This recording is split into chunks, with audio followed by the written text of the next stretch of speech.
దాన్ని మనం 100% అడాప్ట్ చేసుకున్నట్టు ఉంటుంది. దీనివల్ల ఏంటంటే సమాజం ఈక్విలిబ్రియంలో ఉంటుంది. ఇప్పుడు మళ్ళీ ఇప్పటి సమాజం రామరాజ్యంగా మారాలంటే రాముడి యొక్క ఈ ప్రప్రథమ గుణమైన గుణవంతుడు అనే దాన్ని మనం అందరం ప్రతి వాడు మన నిత్య జీవితంలో పర్సనల్ లైఫ్లోని, ప్రొఫెషనల్ లైఫ్లోని, సోషల్ లైఫ్లోని అడాప్ట్ చేసుకుని తీరాలి. డెఫినెట్గా భారతదేశం విశ్వగురువుగా ఆవిర్భవిస్తుంది. సో ఈ ఒక్క గుణం ఒకటి అడాప్ట్ చేసుకుంటే చాలు, అందరూ హ్యాపీగా భారతదేశం సుసంపన్నం అవుతుందని 100% నేను నమ్ముతున్నాను. సో ఇప్పటి నుండి అందరూ మనం రాముడిలాగా ఈ గుణవంతులుగా ఉండాలని ఆ రాముడిని ప్రార్థిస్తూ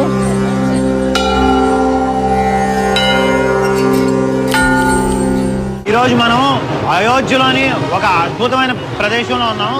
ఈ ప్రదేశం పేరు జానకి మహల్ అనే దీంట్లో రాముడు సీత మందిరం ఉన్నది. మందిరాన్ని 80 సంవత్సరాల క్రితం ఒక ట్రస్ట్ వాళ్ళు నిర్మించారు. ఇక్కడ దీని ప్రత్యేకత ఏంటంటే ప్రతి సంవత్సరం